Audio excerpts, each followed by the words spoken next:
Bom dia, feliz sábado a todos.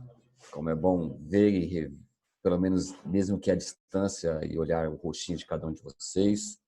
Saber que cada dia que passa, cada sábado que se passa, está mais perto o dia de nós nos reencontrarmos juntos na igreja novamente. Agradecer a presença de todos que estão aqui.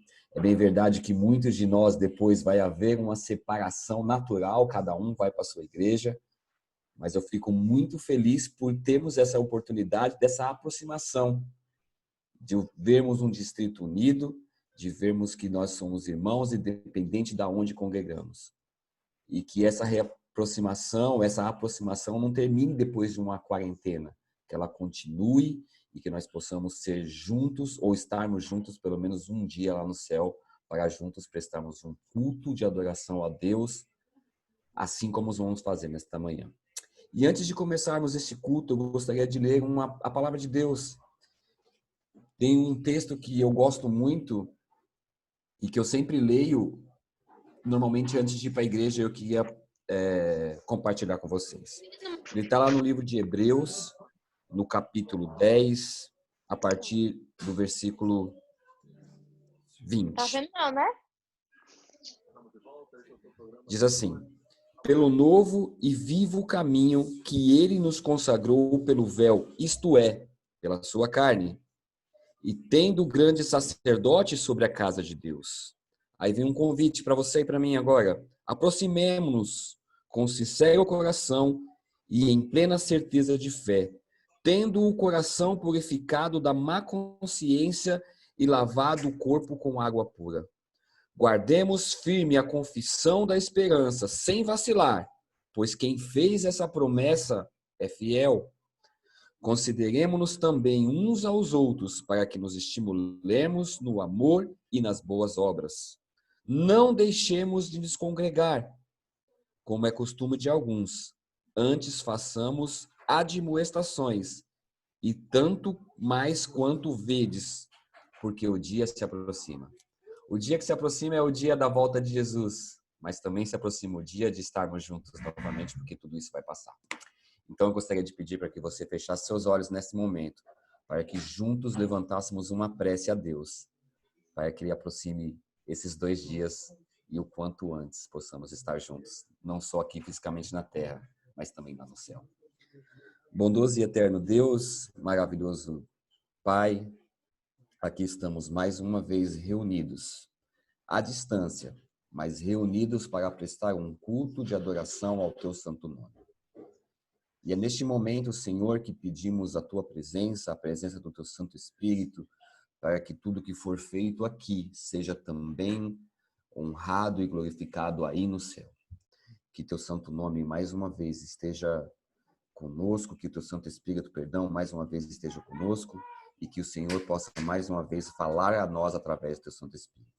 Capacite a cada participante, capacite a cada ouvinte, para que possamos entender, compreender a Tua vontade.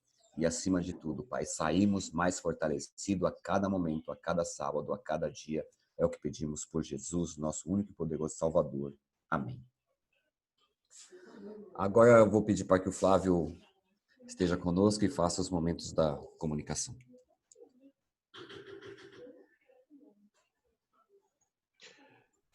Bom dia a todos. Como é que estão vocês aí? Nós estamos bem aqui, graças a Deus, reunidos aqui mais uma vez. Nós vamos falar um pouco do que a gente tem dos comunicados, mas o Márcio falou aí no início que a gente está junto na tela. Eu tenho alguns amigos e por aí, né, afastados, e com a pandemia, às vezes toca o telefone e a gente acha que é uma ligação ou coisa parecida e é uma chamada de vídeo. E aí, de repente, ele põe 3, 4, 5, no WhatsApp a gente consegue colocar até 8 pessoas numa chamada de vídeo. E a gente tem feito isso regularmente. E era estranho, porque antigamente, quando você recebia uma chamada de vídeo, falava assim, poxa, mas por que esse cara está me chamando via vídeo? Mas com a pandemia, quando a gente recebe uma ligação e não tem o vídeo, a gente acha estranho, ou seja, a gente quer ver a pessoa, então a gente sente falta de ver as pessoas. Eu espero também que logo chegue o dia que a gente possa estar juntos aí na igreja, né, adorando ao nosso Senhor Jesus Cristo. Vamos lá. Vamos lá com a comunicação. Teremos nos dias 26, 27 e 28 de junho o final de semana da família. Vai ser um final de semana do distrito, distrital, como nós temos feito os nossos cultos, né? A gente só atenta que nós teremos os cultos na sexta-feira, à noite, no sábado e no domingo. Acho que a partir do próximo sábado, o nosso departamento de Lar e Família vão passar os horários direitinho, que teremos os encontros desse final de semana da família, que será feito pelo pastor Ivan Canhadas. Ele é o nosso líder de Ministério da Família da Associação Paulista Sul, e vai nos trazer aí muitos ensinamentos para que a gente possa estar em família. Então não perca 26, 27 e 28 de junho, final de semana da família.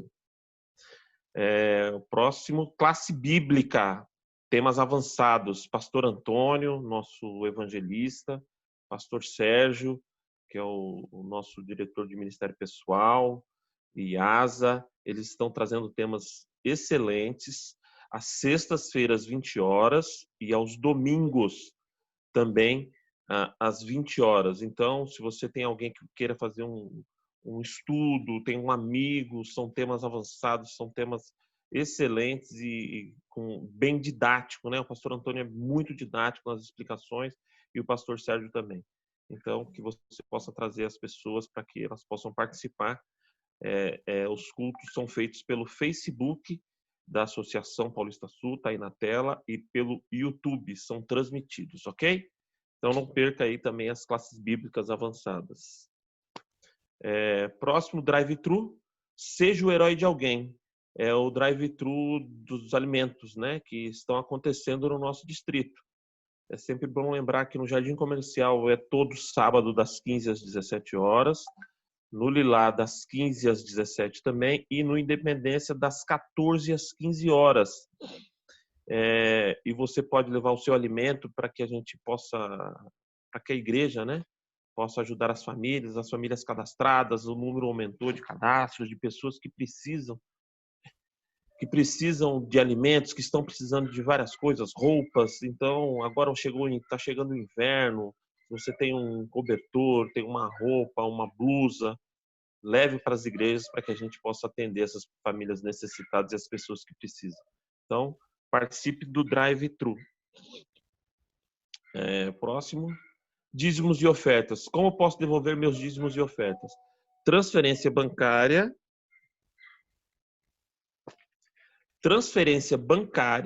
pelo 7Me, que é o aplicativo, e presencialmente. Esse presencialmente, se você não tem condição de ir na igreja, não consegue passar na igreja nos sábados à tarde, como nós temos feito, então tem uma equipe que vai buscar na tua casa o seu dízimo, a sua oferta, a sua adoração, a sua fidelidade. Então, pode procurar a Vanelli, pode procurar a mim, o pastor, o Genilson, que é o nosso tesoureiro aqui no Lilá, e assim nas respectivas igrejas, para que você possa fazer a sua oferta e o seu dízimo. Ok? Então, a igreja ainda continua em casa e nós continuamos adorando ao Senhor nos dízimos e ofertas.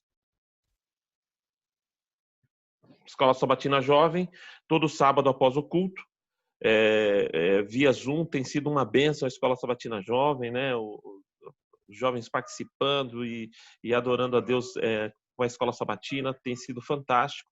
Hoje, de novo, né?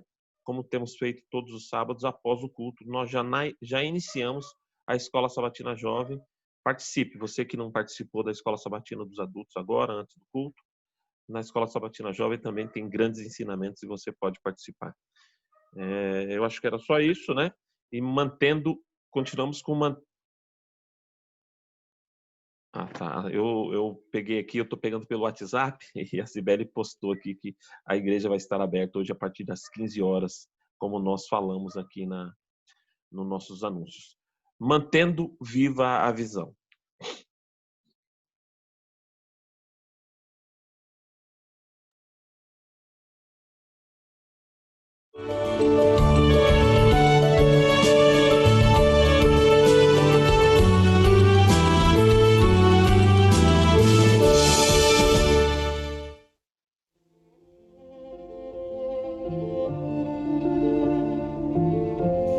O verdadeiro amor é um princípio elevado e santo, inteiramente diferente em seu caráter daquele amor que se desperta por um impulso e que subitamente morre quando severamente provado. O verdadeiro amor não é uma forte, ardente e impetuosa paixão. Ao contrário, é calmo e profundo em sua natureza. Olha para além das meras exterioridades, sendo atraído pelas qualidades apenas. É sábio e apto a discernir, e sua declaração é real e permanente. Ellen G. White, Carta aos Jovens Namorados, página 31.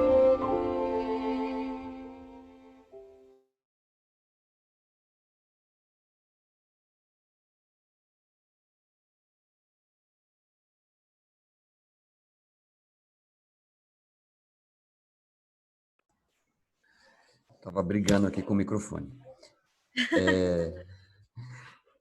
É o momento das crianças agora. Eu gostaria de convidar você a chegar mais perto da tela, a chegar mais perto, porque essa história foi preparada especialmente para você neste momento. Então, pegue o celular da mamãe, pegue o celular do papai, pegue o computador e fique pertinho, porque você vai gostar.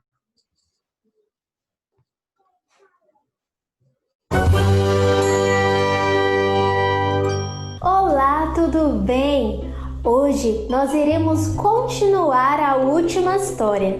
E na última história, vimos que Eliezer já havia organizado a caravana para ir encontrar uma esposa para Isaac. E eles já haviam seguido viagem. Vamos descobrir o que aconteceu? Quando a caravana chegou ao lugar indicado, havia um poço. Naquele tempo, não havia torneiras e nem cano para sair a água. As pessoas precisavam ir até um poço e assim poderiam pegar água para elas e sua família. Eliezer fez uma oração a Deus, pedindo para encontrar uma moça bondosa. Sim, aquela que lhe desse água e também oferecesse para os seus camelos seria a futura esposa para Isaac. Ali, junto ao poço, havia uma moça muito bondosa chamada Rebeca. Eliezer lhe pediu água e ela lhe deu. Rebeca também aproveitou para dizer que daria água a todos os camelos. Nossa!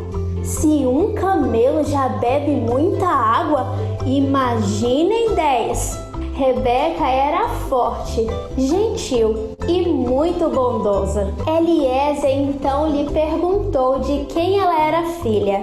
Rebeca respondeu: sou filha de Betuel, filho de Naor, irmão de Abraão. Que maravilha! A jovem era parente de Abraão. Com certeza, Eliezer percebeu que Deus havia respondido a sua oração. A jovem o convidou para ir até a sua casa. Chegando lá, Eliezer contou aos parentes tudo o que havia acontecido, o pedido que Abraão lhe havia feito e também a oração que ele fez a Deus. As pessoas insistiram para que Eliezer comesse, mas ele disse que precisava contar tudo antes de comer. Depois de ouvir toda a história, o pai de Rebeca disse: tenho certeza que tudo isso vem de Deus. Será que a jovem aceitaria seguir viagem com Eliezer? Será que ela aceitaria se tornar a esposa de Isaque? Rebeca aceitou e no outro dia eles partiram. Eliezer deu vários presentes à família de Rebeca e também para ela. Rebeca abraçou a sua família e seguiu com o coração confiante em Deus. A caravana seguiu viagem e depois de algum tempo eles puderam encontrar com Isaque. Agora era um coração bondoso que amava a Deus, se encontrando com outro coração bondoso que também amava o Senhor. Rebeca e Isaque se conheceram, se casaram e juntos seguiram amando a Deus. E essa história só pôde ter um final feliz porque Isaque confiou primeiramente em Deus e depois em seu pai. E lembrem-se sempre, se tivermos paz no coração, nossa vida será tranquila, mas essa paz só é possível vinda do Senhor. Se seguirmos as regras divinas, a tendência é termos paz, tranquilidade e calma interior. O nosso verso de hoje é o mesmo da última história e está escrito em Provérbios, capítulo 7, verso 1, e diz: Filho, lembre-se do que eu digo e nunca esqueça os meus conselhos. Vamos orar? Querido Deus, nós queremos seguir as tuas regras, queremos ter o coração bondoso, assim como Rebeca e Isaque. Nos ajude, em nome de Jesus. Amém.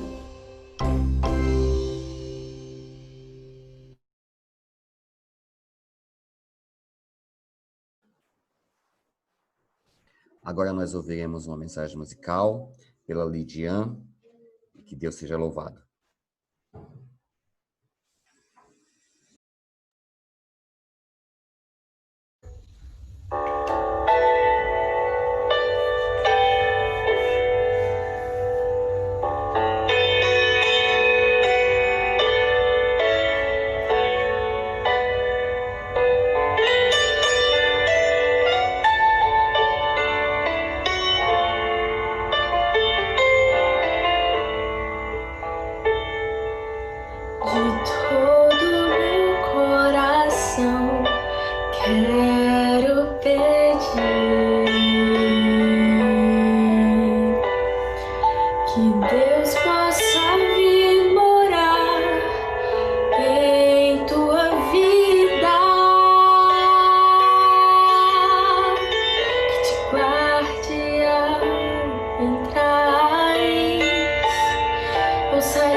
Que seja o teu viver só do Senhor,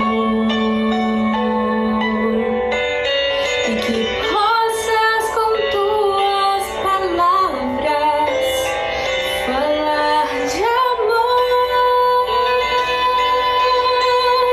Mas se peço pra Deus te guardar,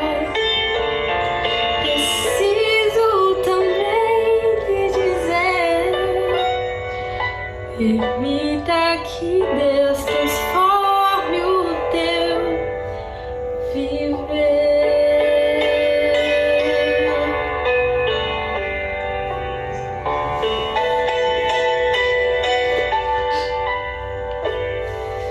De todo meu coração quero pedir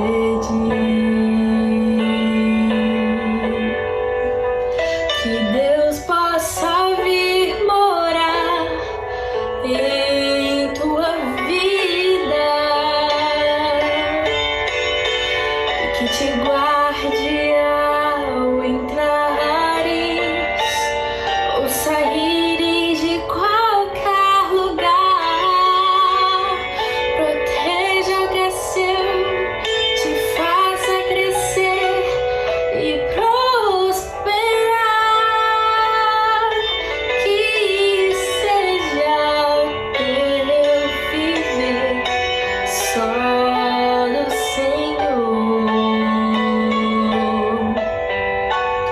e que possa com tuas palavras falar de amor. Mas se eu peço pra Deus te guardar, preciso também te dizer: permita que Deus transforme o teu viver, para que vivas sem medo e sem culpa, para que encontres a paz do Senhor, sem perder a esperança de ver Jesus voltar.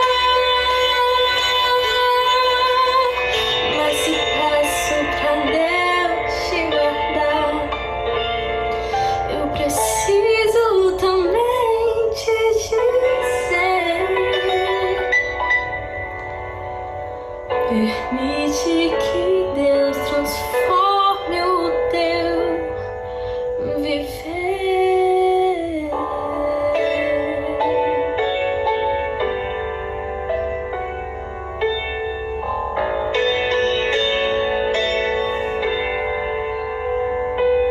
Amém. Que Deus seja louvado.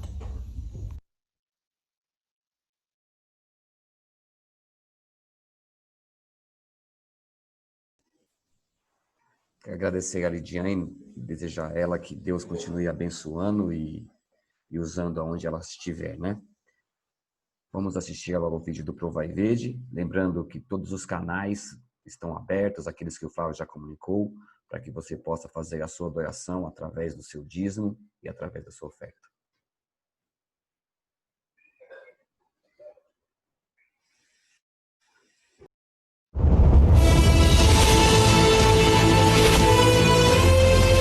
Provai e vede. História de hoje: resposta no lixo.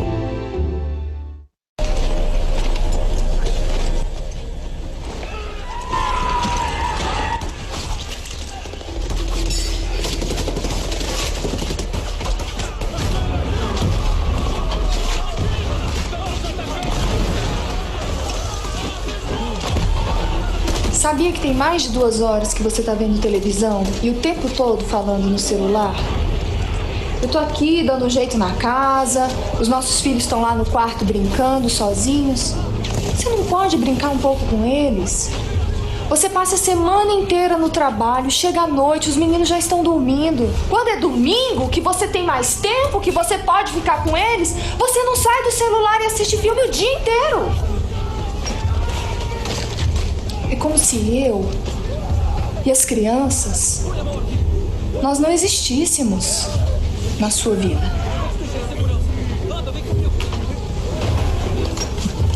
Eu sei que a gente está vivendo uma crise, mas você não precisa descontar isso nos nossos filhos. Eu não estou descontando nada em ninguém. Será que eu não posso ter um momento de paz nessa casa? Você não acha que tudo começou a piorar quando a gente deixou de ir para a igreja? Quando a gente deixou de ter a nossa comunhão diária com Deus? Sei que também tenho culpa nessa história. Nós não oramos mais nessa casa. Tem um tempão que a gente nem compra a lição da escola sabatina.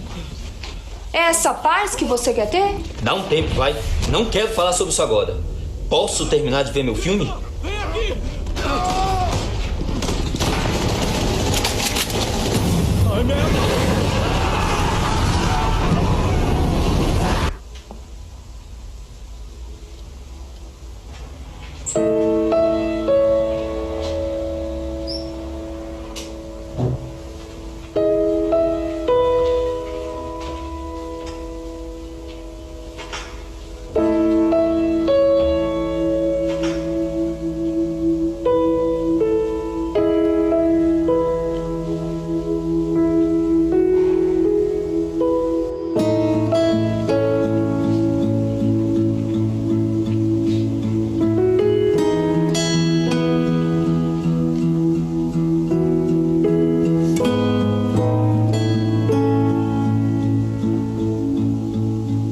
Você ainda acredita em Deus?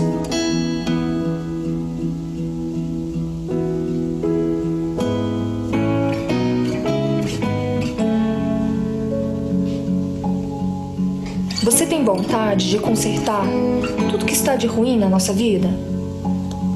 Você não acha que precisamos de Deus mais do que nunca? Deus é um Deus de misericórdia.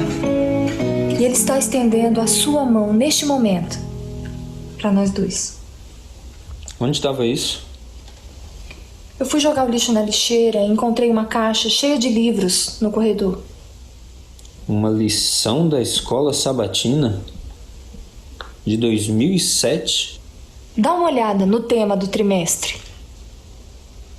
Na bonança ou na tempestade? Adão e Eva, o ideal planejado.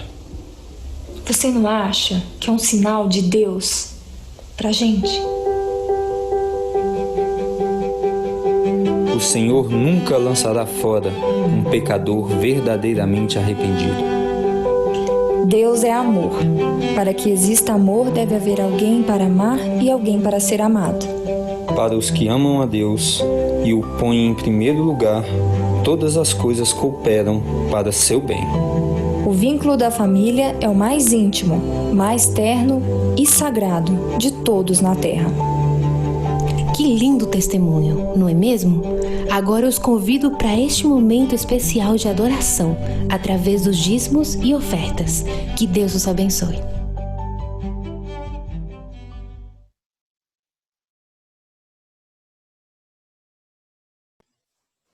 Linda história, né? A gente vê que Deus está ainda no controle de tudo e se a gente realmente se entregar a Ele, os problemas vão ser com certeza diminuídos. Eu queria convidar você agora a louvar o nome desse Deus, a juntos louvarmos Deus porque o Santo Espírito dele se faz presente nessa conferência, neste vídeo, e esse Santo Espírito que já desceu do céu está conosco. Vamos louvar?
Bom dia, um feliz sábado. Todos estão me ouvindo?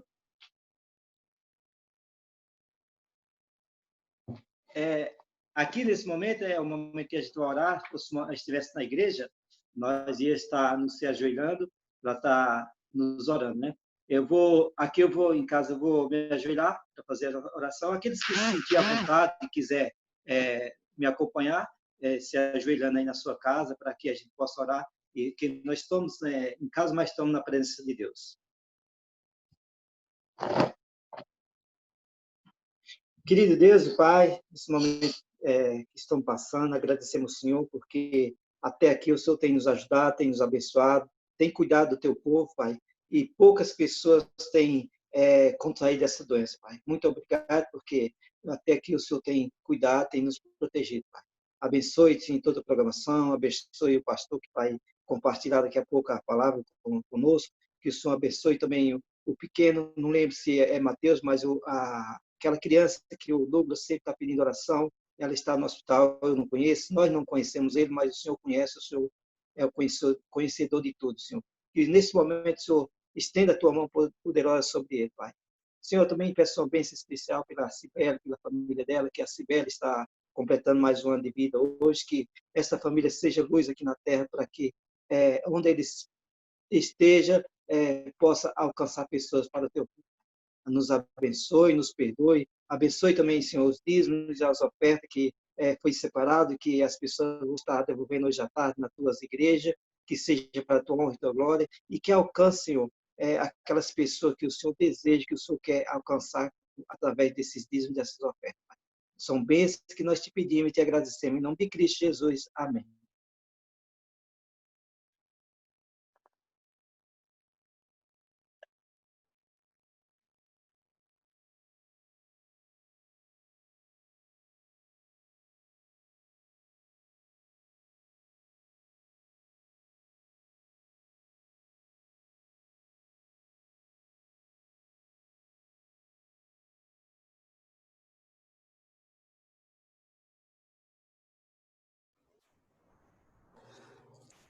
Bom, agora é contigo, pastor Eric, que Deus mais uma vez possa usar, que mais uma vez o Santo Espírito esteja contigo e que todos possamos aqui saciar das tuas palavras. Que Deus abençoe mais uma vez.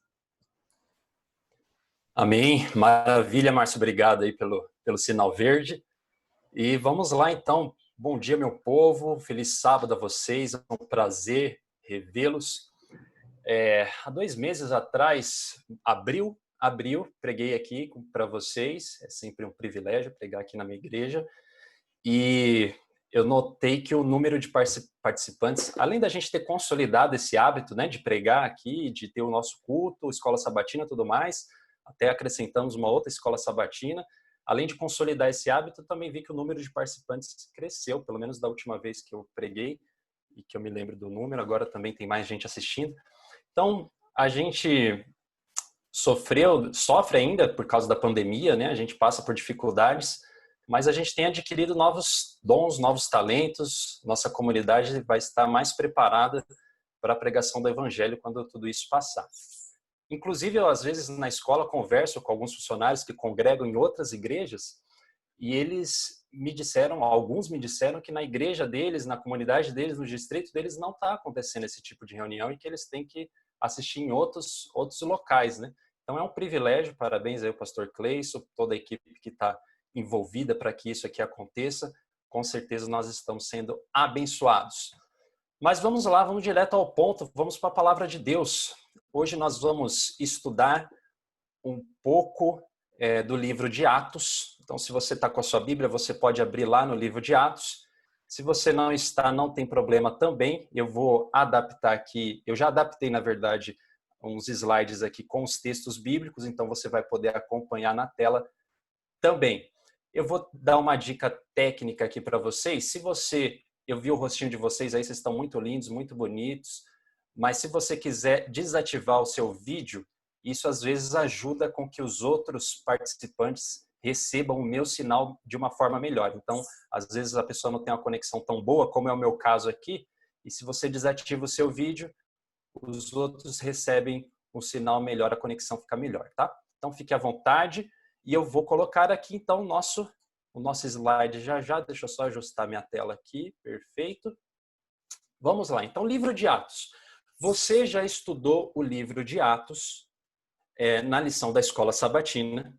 E você deveria se lembrar que esse livro, ele é uma continuação clara de outro livro. Ou seja, ele é a segunda parte de um primeiro livro. Alguém quer me dizer aí que livro que é esse? Que o livro de Atos continua? Qual que é a primeira parte do livro de Atos? Qual que é o outro livro que complementa o livro de Atos?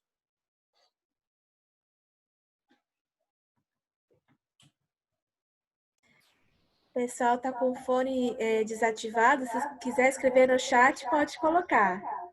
Ah, beleza. Obrigado, Vanelli. Tá todo mundo, então, mudo. Se você quiser colocar no chat aí, pode colocar a resposta, então. Mas, então, já vou adiantar a resposta para a gente não demorar muito. É o livro de Lucas, né? Você deve se lembrar que o livro de Lucas é a primeira parte e continua, então, com o livro de Atos. Lucas escreve essa segunda obra, continuando a história. Mas o que ele fala nessa continuação do Evangelho, né? Ele fala, ainda no primeiro capítulo, conta episódios de Jesus com seus discípulos. E Jesus, antes de ser levado para o céu, ele instruiu seus seguidores a serem as suas testemunhas, ou seja, falarem dele para o mundo, para os outros povos. Então, o livro de Atos, ele vai detalhar esse testemunho. Atos, ele também está cheio de personagens novos, personagens diferentes, que se unificam na imagem e na missão dada por Jesus. Então, todos esses personagens do livro de Atos, eles se complementam e eles formam todas as características que Jesus refletiu durante o Evangelho. Esses personagens, eles receberam o Espírito Santo de Deus. E através de perseguição, eles foram muito perseguidos, eles foram espalhados por diferentes regiões do mundo e testemunharam então de Jesus como ele havia ordenado. Então, receberam o Espírito Santo, foram perseguidos, espalhados pelo mundo por causa da perseguição e, ao mesmo tempo que eram espalhados, eles pregavam e testemunhavam de Jesus como ele havia dito. Beleza. Nessa história toda, agora sim eu vou compartilhar aqui a minha tela com vocês. Nessa história toda, nós temos um discípulo que não é muito falado. Normalmente ele é esquecido, por isso eu dei o nome aqui desse sermão de o discípulo esquecido. Então, muitas vezes, quando eu pergunto na igreja, quando eu vou pregar esse sermão, eu falo qual que é o discípulo mais importante. Normalmente falam Paulo, às vezes se lembram de Mateus, Lucas, Marcos, João, aqueles que escreveram os evangelhos, mas dificilmente, na verdade, nunca falaram, nunca responderam o nome do personagem que nós vamos estudar hoje. Para nós encontrarmos esse personagem, nós vamos até o capítulo 4 de Atos, verso 36 e 37. Então, Atos, capítulo 4, verso 36 e 37, eu leio aqui para vocês. Diz assim, ó: José, a quem os apóstolos deram o nome Barnabé, que significa filho do encorajamento, era da tribo de Levi e tinha nascido na ilha de Chipre. Ele vendeu um campo que possuía e entregou o dinheiro aos apóstolos. Então está aqui, está apresentado o nosso personagem. O nosso discípulo, ele se chama José, um nome muito comum na cultura israelita, mas ele é apelidado pelos apóstolos de Barnabé, que em hebraico é Barnavi, filho do profeta, ou filho da exortação, filho do encorajamento, são todos praticamente sinônimos. Um apelido que expressava o caráter dele. Barnabé, ele é citado 29 vezes no Novo Testamento, 24 vezes em Atos, uma vez lá em 1 Coríntios, 3 vezes em Gálatas e uma vez em Colossenses. Ele nasceu, como o texto diz aqui pra gente, em Chipre. Depois eu vou mostrar um mapinha para vocês aqui, vocês vão ver onde que fica essa ilha. Ele nasceu numa ilha próxima ao continente que já possuía muitos habitantes judeus. Barnabé, ele é levita, certo? Como também disse aqui, nascido da tribo de Levi. E a sua presença nesse texto, ela está fazendo um contraste com o início do capítulo, quando descreviam sacerdotes ali, Atos capítulo 4, no verso 1, Lucas vai descrever alguns sacerdotes que eram muito ruins. E no final do capítulo 4, ele vai falar de Barnabé, que era uma pessoa boa. Então, Lucas faz um contraste já entre os sacerdotes ruins e Barnabé, que é um personagem bom. Esse Barnabé, o filho do encorajamento, ele é um generoso doador, como a gente viu aqui nesse texto. Por quê? A igreja, ela cresceu de uma forma muito rápida. Lá no início, ela tinha cerca de 100 para 120 pessoas. Mas, de repente, em Jerusalém, com a pregação do Evangelho, com o Espírito Santo sendo derramado sobre eles, esse número cresceu para mais de 3.000 pessoas. E agora Barnabé se desfaz das suas terras para ajudar a igreja. Isso já me chama aqui a atenção. Imagine você, a nossa igreja, principalmente a do Lilá, né, que eu frequento, ela está sempre cheia. Agora imagine você que a gente aqui nessa pregação via Zoom, via Facebook, várias pessoas vão aceitando aí o Evangelho, e quando a gente volta, a igreja dobrou de membros ainda. Não precisa nem ser 10 vezes mais ou 20, 30 vezes mais, como foi aqui em Jerusalém. Dobrou de membros, já vai ser um problemão, né? A gente já não vai saber onde colocar esse povo todo. Só que Barnabé, como membro da igreja, falou, beleza, a igreja precisa de ajuda. E eu vou vender as minhas propriedades para doar esse dinheiro, e a igreja ter recursos para resolver esse problema. E aí eu me pergunto, você está atento às necessidades da sua igreja? Você consegue abrir mão dos seus recursos, das suas propriedades para ajudar a igreja nas suas necessidades? Barnabé, o filho do encorajamento, ele motiva a igreja através das suas doações. E deixa já um exemplo para a gente de como nós podemos motivar a igreja. Através dos nossos dízimos, através das nossas ofertas, através de ajuda financeira que muitas vezes a igreja e as famílias que frequentam precisam. Beleza, nós continuamos aqui e vamos para o livro de Atos 9. Tem alguém riscando a tela aqui, vamos ver. Vou colocar de volta a minha tela. Não risquem a tela, por favor, senão não vou me concentrar. Atos 9, 26. Vamos lá. Diz assim. Quando Saulo chegou a Jerusalém, tentou se encontrar com os discípulos, mas todos estavam com medo dele, pois não acreditavam que ele tivesse de fato se tornado discípulo. Então Barnabé o levou aos apóstolos e lhes contou como Saulo tinha visto o Senhor no caminho para Damasco e como ele lhe havia falado. Contou também que em Damasco, Saulo havia pregado corajosamente em nome de Jesus. Saulo permaneceu com os apóstolos e andava com eles por Jerusalém, pregando corajosamente em nome do Senhor. Então, Barnabé, ele aparece como intermediador de Paulo. Você sabe que Saulo e Paulo são a mesma pessoa. Ele provavelmente ajustou o seu nome porque ele precisava pregar em outros lugares em que a pronúncia de Saulo não fosse tão bem vista, e ele adapta para Paulo, mas é a mesma pessoa. E Barnabé aparece aqui como intermediador de Paulo e a igreja de Jerusalém, porque a igreja desconfiava do ministério de Paulo.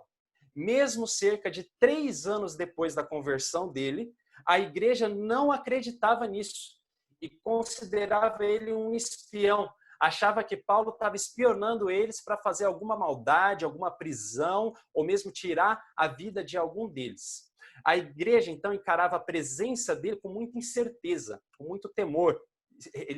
Eles não aceitavam, repudiavam Paulo. E eles estavam hesitantes, vamos dizer assim, em perdoar os ataques que Paulo fez à igreja. Ele já tinha perseguido muita gente, tirado vidas, prendido. Então, eles não perdoavam e tinham medo que isso se repetisse. Só que indo na contramão da igreja, Barnabé, não vamos nos esquecer do apelido dele, o encorajador, ele acredita em Paulo. E ele recebe Paulo de braços abertos e o introduz na igreja. Diz o texto que depois disso, depois que ele é introduzido por Barnabé, a gente viu aqui no verso 28, ele é aceito pela igreja e participa ativamente das atividades da igreja. O que Barnabé fez aqui foi arriscar a própria reputação. Ele arriscou a própria reputação para defender Paulo, que já tinha feito muitas barbaridades, mas ele acreditou no seu ministério e encorajou a igreja a aceitá-lo e usá-lo. E aqui eu me pergunto, como que você lida com o erro dos outros? Como que você lida com as pessoas que erram? Já viu aquele ditado que às vezes as pessoas dizem, pisou na bola comigo, é uma vez só.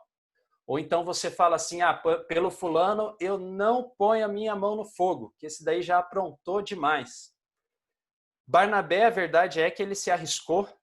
Barnabé colocou a mão no fogo por Paulo e ele incentivou o ministério de Paulo. Esses dias até um irmão me procurou para conversar e ele falou para mim, né, que tinha errado, tinha cometido um pecado, que ele se arrependeu e tudo mais. Só que ele estava com medo, porque ele participava na igreja, ele falou que ele sabia que ele teria que eventualmente deixar a participação dele, e ele estava com medo porque as pessoas iriam tratá-lo mal, ele disse, né? Ele achava que isso ia acontecer. E muitas vezes isso realmente acontece. Então eu me questiono, né? Como que nós tratamos os que erram dentro da nossa comunidade? Barnabé encorajava outros ministérios. Ele encorajava a igreja a aceitar as pessoas e as pessoas a participarem na igreja. Esse é um segundo modo que Barnabé nos ensina de como nós podemos encorajar a nossa igreja. Vamos para o próximo capítulo, capítulo 11 de Atos. E agora nós vamos ler o verso 19 do capítulo 11. Atos 11, verso 19. O que mais fez Barnabé para encorajar a igreja? Vamos lá. Atos 11, 19 diz assim: enquanto isso, os discípulos que haviam sido dispersos na perseguição depois da morte de Estevão chegaram até a Fenícia, Chipre e Antioquia da Síria. Pregaram a palavra, mas somente aos judeus. Contudo, alguns dos discípulos que foram de Chipre e Cirene até Antioquia começaram a anunciar aos gentios as boas novas a respeito do Senhor Jesus. A mão do Senhor estava com eles, e muitos desses gentios creram e se converteram ao Senhor. Quando a igreja de Jerusalém soube do que havia acontecido, enviou Barnabé a Antioquia. Então, aquilo que nós falamos no começo, o texto bíblico está retratando para a gente. Com a perseguição e a morte de alguns membros da igreja, os cristãos fizeram o quê? Fugiram, se dispersaram. Então, eles estavam em Jerusalém, mas com medo da perseguição e de morrer, eles se espalham. Mas eles não deixam de pregar. Eles não deixam de falar de Jesus. E, inicialmente, essa pregação, ela se destinava somente aos judeus. Por quê? Porque os judeus eram aqueles que acreditavam em Deus. O que eles precisavam fazer agora era simplesmente aceitar Jesus. Então, eles pregavam sempre aos judeus para que eles aceitassem o evangelho de Cristo. Mas, com o passar do tempo, eles perceberam que deveriam pregar também aos gentios, ou seja, pessoas que não conheciam a Deus, que não adoravam a Deus, nem Jesus, nem a Deus, e não tinha nenhuma semelhança com o judaísmo. E o texto diz que Deus abençoou os esforços deles de tal maneira que muitos creram na palavra e muitos se converteram. Esse movimento ele chamou a atenção da igreja em Jerusalém. Por quê? Porque Antioquia era a terceira maior cidade do Império Romano. Era uma metrópole, uma cidade muito grande. Então a igreja de Jerusalém ligou um sinal de alerta e falou: opa, eles vão precisar de ajuda, eles vão precisar de apoio, porque vai ter muita gente nessa igreja. E o texto continua dizendo, verso 23, coloquei aqui para vocês, nós lemos Atos 11, 23, diz assim: ao chegar ali e ver essa demonstração da graça de Deus, alegrou-se muito e incentivou os irmãos a permanecerem fiéis ao Senhor. Barnabé era um homem bom, cheio do Espírito Santo e de fé, e uma grande multidão se converteu ao Senhor. Então Barnabé foi a Tarso procurar Saulo. Quando o encontrou, levou-o para Antioquia. Ali permaneceram com a igreja 1 ano inteiro, ensinando muitas pessoas. Foi em Antioquia que os discípulos foram chamados de cristãos pela primeira vez. Quando Barnabé chegou em Antioquia, então a igreja falou, ó, a igreja de Jerusalém precisa de ajuda, de Antioquia precisa de ajuda. Quem que a gente vai mandar? Barnabé. Quando ele chegou lá, ele fez o que ele sabia fazer de melhor. Encorajava o povo, exortava o povo a permanecer fiel no Senhor. Só que ele percebeu que ele precisava de ajuda para fazer a evangelização e o ensino. E talvez você já conheceu alguém também que no momento quer abraçar o mundo. Na igreja quer fazer tudo ao mesmo tempo e muitas vezes não dá conta, né? E Barnabé já deixa uma lição aqui pra gente. A gente não consegue abraçar o mundo. Às vezes a gente precisa de ajuda, precisa chamar um amigo, precisa chamar alguém para nos ajudar no nosso ministério, no nosso trabalho. E foi isso que ele fez. Ele vai lá buscar em Tarso Paulo, que ele já havia introduzido na igreja de Jerusalém, mas que agora Paulo estava em outro lugar. E na Antioquia, os dois trabalharam durante 1 ano, ensinando as pessoas, e o trabalho deles avançou de tal maneira que na cidade o povo já olhava para eles e falava, esses são os cristãos. Nunca se havia chamado ainda o povo, a igreja de cristãos, mas o trabalho deles foi tão notável que eles ganharam já esse nome, eles começaram a receber esse nome. Então, Barnabé, ele é solicitado assim que uma igreja grande nasce. Ele encoraja esses irmãos e eles veem Barnabé como um homem bom, cheio de fé e do Espírito Santo. E ao seu redor, multidões se convertiam. Eu me pergunto, será que nos momentos que a igreja precisa de apoio, ela vê em você um apoio?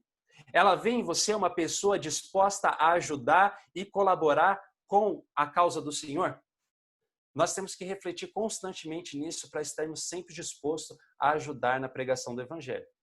Além disso, eu gosto de ressaltar dessa parte ainda, que Barnabé é a única pessoa no livro de Atos que Lucas usa a palavra bom para descrevê-lo. Você vai ver Lucas no livro de Atos falando sobre vários personagens, descrevendo eles de várias maneiras, mas é só Barnabé que ele fala, esse é um homem bom. Barnabé é aquele que encoraja a igreja a crescer. Vamos ver o que mais esse homem abençoado faz pela igreja. Vamos para Atos capítulo 12, verso 25. E eu gosto muito aqui dessa parte, Atos 12, verso 25. E aí já tem alguns outros versos que nós vamos ler em seguida. Atos 12, 25 diz assim: Quando Barnabé e Saulo terminaram sua missão em Jerusalém, voltaram levando consigo João Marcos. Então, o que aconteceu aqui? Deixa eu dar o contexto para vocês. Eles estavam na Antioquia e a igreja foi se fortalecendo. Só que a igreja lá de Jerusalém estava passando por dificuldades. Provavelmente por causa do clima, as colheitas, eles estavam passando por dificuldades financeiras. Então, Barnabé e Paulo, que estão em Antioquia, se oferecem para fazer essa viagem e levar ofertas e auxílio para a igreja de Jerusalém. Quando eles resolvem essa questão, eles voltam para Antioquia. Só que eles levam consigo um amigo, levam João Marcos. Nós conseguimos compreender através do texto de Colossenses capítulo 4, verso 10, você não precisa abrir agora, mas você fica com a referência anotada aí para você, que João Marcos era primo de Barnabé. E ele morava com a sua mãe Maria, que é tia de Barnabé, em Jerusalém. Então, uma vez que eles estão em Jerusalém, estão precisando sempre de ajuda em Antioquia, uma igreja nova que está crescendo, eles falam, João Marcos, vamos com a gente, vem com a gente que você vai ajudar a igreja de Antioquia. E aí nós lemos então o capítulo 13, verso 1 ao 3, que está aí na tela, que diz assim: entre os profetas e mestres da igreja de Antioquia da Síria estavam Barnabé e Simeão, chamado Negro, Lúcio de Cirene, Manaém, que tinha sido criado com o rei Herodes Antipas, e Saulo. Certo dia, enquanto adoravam o Senhor e jejuavam, o Espírito Santo disse: separem Barnabé e Saulo para realizarem o trabalho para o qual os chamei. Então, depois de mais jejuns e orações, impuseram as mãos sobre eles e os enviaram em sua missão. Quando eles estão, então, em Antioquia, o Espírito Santo se comunica com eles e reforça o chamado de Paulo e Barnabé para uma missão especial. Perceba o seguinte, que da lista de líderes da igreja de Antioquia, Barnabé é o primeiro na lista dos profetas. Então, nosso discípulo esquecido, o nosso discípulo que a gente nunca lembra dele, era o primeiro na lista de profetas e mestres da Antioquia. Enquanto que Paulo, o famoso Paulo, ou aqui ainda Saulo, que escreveu tantas cartas que a gente sempre se lembra dele, estuda muito sobre ele, foi o último a ser citado nessa lista. Mas o Espírito Santo direcionou para que o primeiro e o último, Barnabé e Paulo, fossem escolhidos para uma missão que hoje nós conhecemos como viagem missionária que eles fizeram. E nós lemos aqui o verso 5 para complementar essa ideia, no capítulo 13, verso 5, que diz assim: ali na cidade de Salamina foram às sinagogas judaicas e pregaram a palavra de Deus. João Marcos os acompanhava como assistente. Então, eles foram em dupla, Barnabé e Paulo, e levaram como assistente o primo de Barnabé, João Marcos. Ele ia os acompanhando nessa pregação. Vamos ver por que isso é importante. Só lembrando aqui para vocês, eu falei que o nome de Barnabé, ele aparece no texto bíblico 29 vezes, certo? Dessas 29, 16 vezes aparece assim, ó, Paulo e Barnabé, ou Barnabé e Paulo. 29 vezes que aparece o nome de Barnabé, 16 aparece do lado do nome de Paulo. 11 vezes não aparece lado a lado, mas está relacionado ali na história os dois nomes. E só 2 vezes que se fala o nome de Barnabé isoladamente. Então, às vezes, pelo texto, a gente acha que ele é um personagem secundário, mas aos poucos, conforme a gente vai acrescentando textos bíblicos, nós conseguimos notar como foi um personagem importante para a igreja cristã. Nós continuamos a leitura aqui e vamos para o capítulo 14, verso 12. 14, verso 12. Diz assim, ó. Eles foram nas cidades pregando e quando eles visitam uma dessas cidades, os habitantes dizem assim, ó, capítulo 14, verso 12. Concluíram que Barnabé era o deus grego Zeus e Paulo o deus Hermes, pois era ele quem proclamava a mensagem. Então, quando eles chegam para pregar para as pessoas que não conhecem a Deus e adoram outros deuses, deuses da mitologia grega, como Zeus e Hermes, o povo olhou para essa dupla, Barnabé e Paulo, e falou assim, esse Barnabé é Zeus, porque era um homem imponente, cuja presença causava ali, não digo espanto, mas chamava a atenção a presença dele.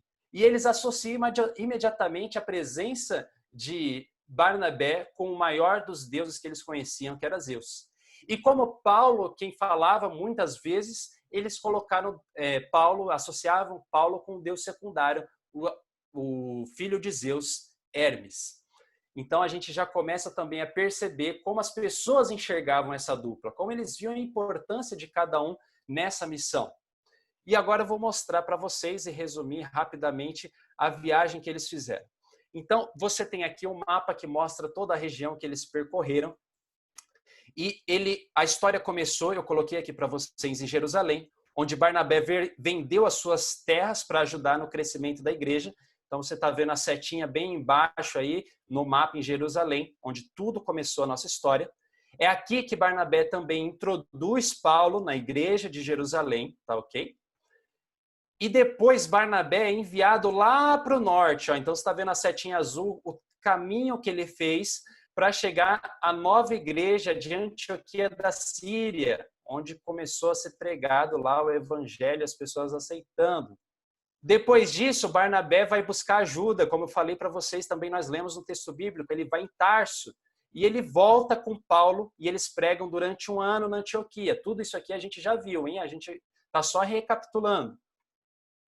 Depois disso, eles vão para Jerusalém, Barnabé e Paulo, certo? Eles levam as ofertas para a Judeia. Então, eles estavam na Antioquia, setinha vermelha, eles voltam para Jerusalém. E de Jerusalém, eles voltam para Antioquia. Então, é viagem que não acaba mais. Barnabé e Paulo voltam para Antioquia, agora com João Marcos. Então, não se perca nas setinhas aí. Agora, eles estão na igreja da Antioquia. E é aqui que eles recebem essa ordem do Espírito Santo de pregar o evangelho por várias cidades, e eles embarcam o trio Barnabé, Paulo e João Marcos. Eles vão para uma cidade portuária aqui, a Seleucia, e eles embarcam e eles vão para a ilha de Chipre. Na ilha de Chipre, que é a cidade aqui a ilha onde Barnabé, nasceu, eles vão começar pela ilha de nascimento de Barnabé, que é Chipre. Eles desembarcam aqui na Salamina, pregam por toda a ilha e vão até Pafos, onde eles pregam para o governador e enfrentam ali um feiticeiro. Até quando nós estudamos a lição de Atos, a gente viu esse episódio aqui também. Depois disso, eles vão embora da ilha e eles vão para Perge. E aqui é uma coisa importante, João Marcos se separa da dupla, certo? Então, na ilha, em Pafos, quando eles enfrentam o feiticeiro, foi um negócio meio sinistro. Então, João Marcos, quando desembarca em Perge, ele fala, isso aqui não vai ser para mim, não. É melhor vocês continuar sozinhos, isso aqui não dá para mim, não. Chegou no meu limite, eu vou voltar para a casa da minha mãe. E ele vai embora, então, volta para Jerusalém, deixa os dois sozinhos. Mas eles continuam a viagem, certo? Então, vamos ver aqui o que eles fazem. Eles vão para outra cidade que também se chama Antioquia, só que Antioquia da Pisídia, e eles pregam lá e são expulsos. Eles vão para Icônio, fugindo ainda dos judeus que estão perseguindo eles, que não aceitam a pregação, certo? E os judeus da Antioquia e Icônio, eles seguem e apedrejam eles em Listra. Diz até que o corpo de um deles fica jogado lá na rua como se estivesse morto, porque pegaram pesado com os dois e realmente apedrejaram e tentaram matar Barnabé e Paulo. Mas eles não param e eles vão para Derbe e pregam e decidem voltar nas cidades em que foram perseguidos. Então, percebe o seguinte, eles pregam, eles enfrentam feiticeiro, eles são perseguidos, eles são apedrejados, eles quase morrem, eles ficam jogados na rua lá, entre a vida e a morte. Quando eles conseguem fugir de tudo isso, eles falam, beleza, vamos voltar e fazer de novo. Esse era o espírito desses dois pregadores do Evangelho de Deus.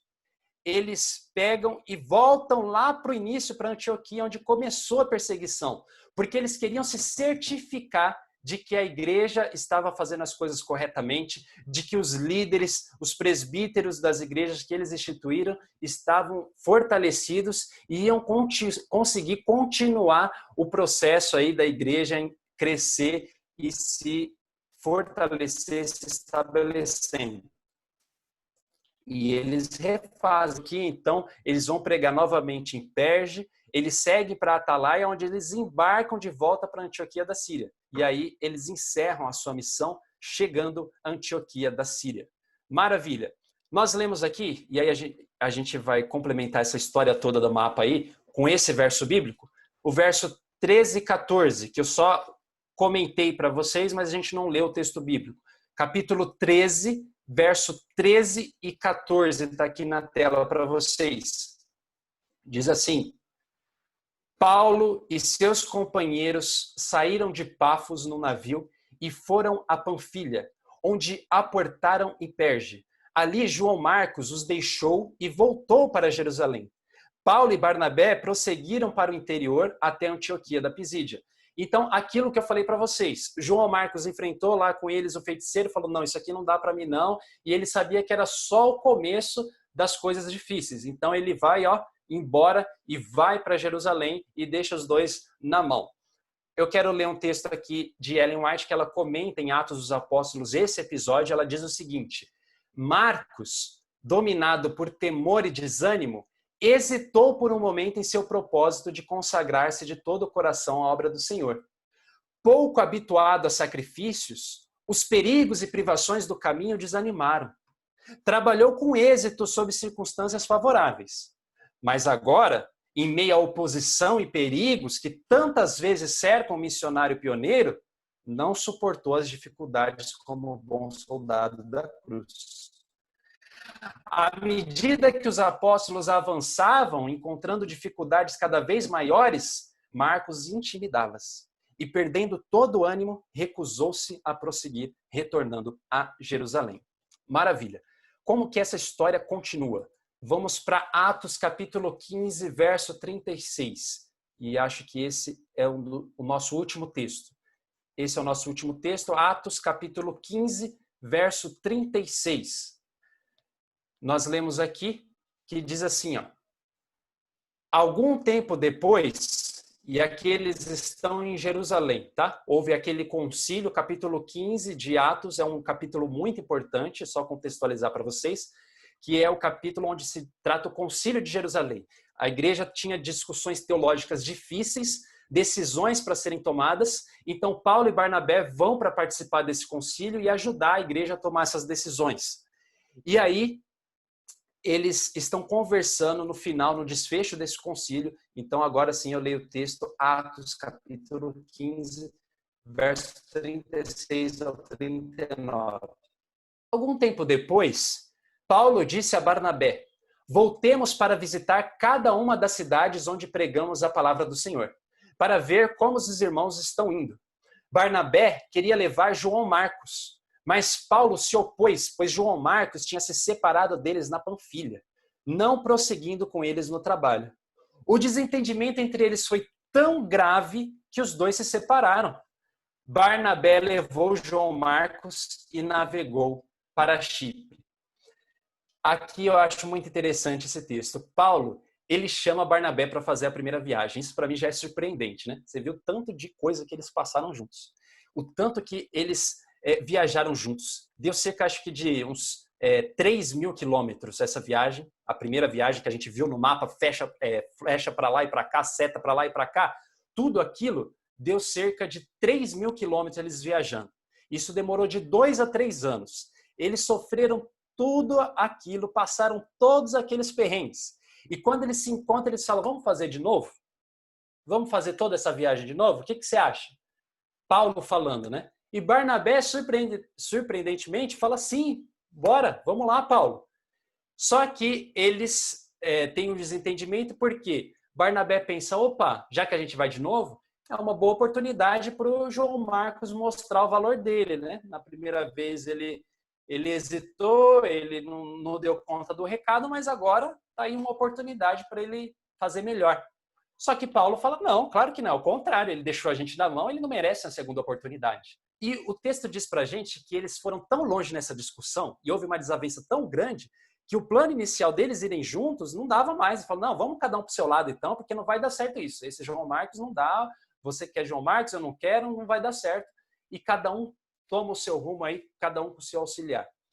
Paulo, ele julgou João Marcos pelos seus erros, mas Barnabé, ele encorajou João Marcos a despeito dos erros dele. Barnabé, ele encorajou a reconciliação com João Marcos. Ele encorajou esse rapaz, João Marcos, a retomar o seu ministério, a seguir adiante, apesar dos seus erros. E os efeitos disso a gente vê nas cartas de Paulo, sabe por quê? E no próprio Evangelho de Marcos, nas cartas de Paulo, porque Paulo vai descrever depois que João Marcos se tornou um grande e ótimo assistente para Pedro. João Marcos estava sempre presente nas pregações e nas viagens de Pedro e se tornou um ótimo assistente. E além disso, esse João Marcos é o Marcos, escritor do Evangelho. O Evangelho de Marcos foi escrito por esse João Marcos que um dia teve medo, por esse João Marcos que um dia hesitou, por esse João Marcos que um dia foi covarde. Ele se tornou um dos grandes escritores da Bíblia. Isso porque Barnabé acreditou nele e deu um voto de confiança. Barnabé acreditava nas pessoas que erravam. Isso é uma lição para a gente. Nós precisamos acreditar, mesmo nos nossos irmãos que erram, porque, afinal de contas, todos nós um dia já erramos e todos nós um dia já precisamos também de um voto de confiança. Eu quero recapitular aqui com vocês o que nós vemos, então, de Barnabé como um filho do encorajamento. Por que esse apelido foi tão importante para nós? E aqui eu já encerro a minha tela, o meu compartilhamento. Por que ele foi tão importante assim para a gente? Por que esse apelido foi tão significativo? Primeiro, ele incentivou a igreja através da generosidade, como nós vemos. No momento de necessidade da igreja, Barnabé doou suas posses e seu tempo para o avanço do evangelho. Segundo, os novos ministérios, Barnabé arrisca sua própria reputação para que Paulo e João Marcos tenham a chance de exercer o seu ministério na igreja. Então ele doa as suas posses, ele arrisca a sua reputação para que as pessoas que erram possam ter oportunidade na igreja. Quando a igreja tem problemas teológicos, tem heresias lá, ele viaja e ele vai combater isso, como ele fez indo para o Concílio de Jerusalém. E ele é um grande evangelista. Por onde ele vai, ele prega, ele certifica que a igreja está crescendo e ele vai onde é preciso, não importa o risco que ele esteja correndo. Então, eu quero encerrar aqui com nós refletimos nessa história, nessa trajetória de Barnabé, como ela é importante para a gente. Talvez a gente não tenha a mesma fama de Paulo, mas nós podemos ter a atuação de Barnabé. Provavelmente, né? Com certeza nós não teremos a grande fama de Paulo, mas nós podemos ter essa atuação de Barnabé. Mesmo nos bastidores da igreja, a gente pode ser uma grande bênção para as pessoas. E, às vezes, nesse tempo eu adiciono uma reflexão aqui, nós nos esquecemos de pessoas importantes, né? Barnabé é um discípulo que dificilmente a gente estuda, dificilmente a gente comenta, mas ele foi tão importante para a igreja. Talvez na sua vida tenha pessoas que são realmente importantes e você no seu dia a dia acaba esquecendo. Pessoas que foram fundamentais para você, para o seu crescimento, para você ter chegado até aqui. É sempre bom a gente lembrar dessas pessoas, valorizá-las. Quem sabe, como o Flávio falou no começo, fazer uma chamada de vídeo e a gente está sempre perto de pessoas e valorizando elas. Acho que essa é a principal mensagem que a gente pode extrair do ministério de Barnabé. Então vamos encerrar cantando um hino.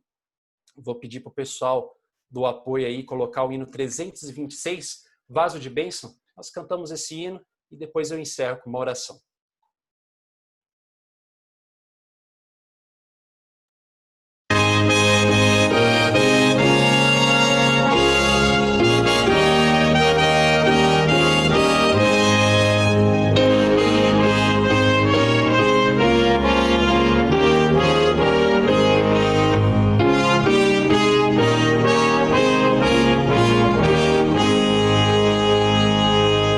Quero ser um vaso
Eis-me submisso a teu serviço, tudo consagro-te agora, Senhor.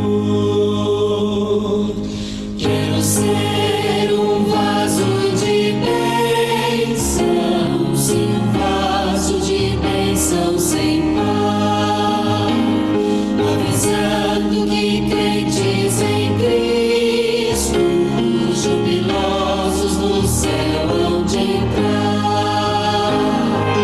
Faze-me vaso de bênção, Senhor, vaso que leve a mensagem de amor. Eis-me submisso a teu serviço, tudo consagro-te agora, Senhor, para ser um vaso de bênção, ministrar uma vida real, uma vida de fé e pureza, revestida do amor divinal. Faze-me vaso de bênção, Senhor, vaso que leve a mensagem de amor. Eis-me submisso a teu serviço, tudo consagro-te agora, Senhor.